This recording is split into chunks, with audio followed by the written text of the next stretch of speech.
All right, so I just want to freely share something I paid for, which is, well, just want to make sure that you know it's in Christ that I'm doing it. Whoa, careful. Are you okay? You okay? She fell. Okay, so, just want to say why I'm doing this first, because okay. For though I am free from all men, I have made myself a servant to all, that I might win the more. I preach the gospel free from charge, so that I do not abuse my authority in the good news. I become all things to all men, that I might by all means save some. Now this I do for the gospel's sake, that I may be partaker of it with you. Okay, so now that you know it's in Christ that I'm even doing this, now I give it to you. So it says economic and social trends in mental health treatment. And the questions before the reading is, how does managed healthcare influence the treatment of psychological disorder? Is psychotherapy effective? And to know what managed care system is before going into it, it's a system of insured healthcare in which the insurance company may determine such issues as which therapist clients may choose, the number of sessions permitted, and which drugs are prescribed. Okay. Private insurance companies have become big economic players in the management and treatment of mental health.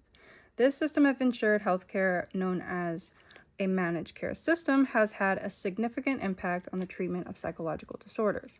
Let us briefly examine how the system works and how it is underutilized by certain social groups. Managed healthcare involves a trade-off in treating psychological disorders. The reality of U.S. healthcare in the 21st century is that most people who have a healthcare plan through their employer are enrolled in some sort of managed care system, typically run by health maintenance organizations or HMOs. Such managed care has both advantages and disadvantages for members. The advantage is that consumers pay lower prices for their care, but the disadvantage is that they often give up much of their freedom to make healthcare decisions concerning whom they see and what form of treatment they receive. Managed care systems have also been guilty at times of limiting or even denying access to medically necessary services to keep expenses down so that they can turn a profit. Acuff et al. 2008.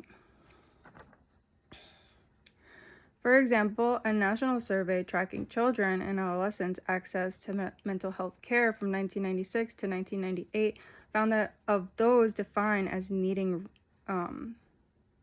mental health services, nearly 80% did not receive care. Kataoka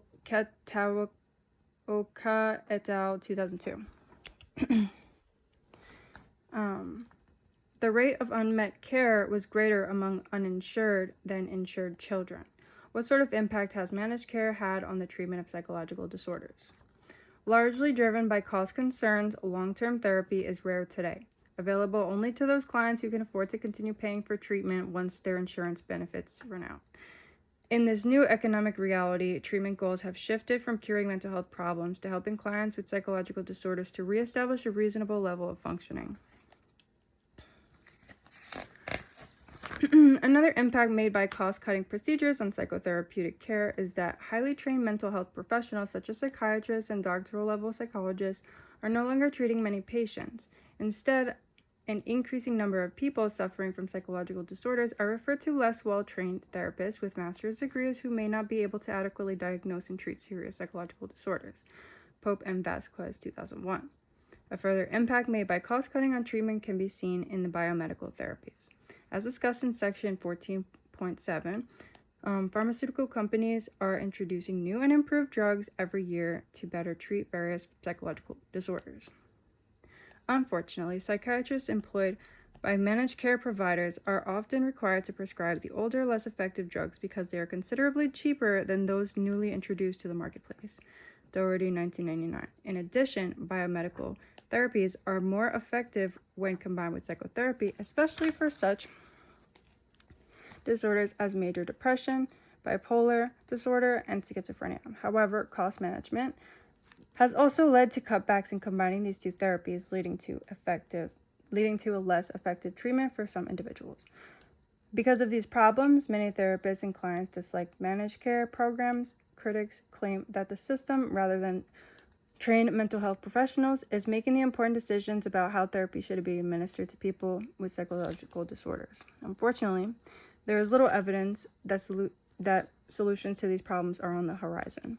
Keeping costs down to a manageable level without compromising the delivery of mental health treatment will remain a delicate balancing act for the foreseeable future. I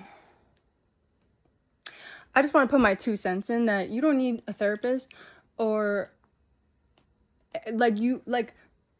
in terms of, yes, good, seek help, do your thing, whatever, like take advantage of your resources, but seek God, seek God, like first and foremost, seek God and be with God. God is like the best therapist ever. His counsel is so amazing. Like if you look in the book of Psalms, that is literally David and the other people that were appointed to make Psalms too.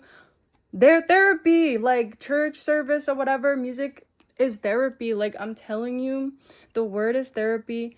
Just seeking out his presence, like praying, just telling him what's on your heart, like asking for his mercy and his grace, and just asking him for like help, and just being like, I humbly come before you, Father, like I don't know what I'm doing, urge me to do the things that is in your will, etc. So I'm gonna shut up. Here you go. Just something from a textbook that I paid for. So that it can bear more fruit than, it can, I feel like it's, yes, God bless you in Jesus' name.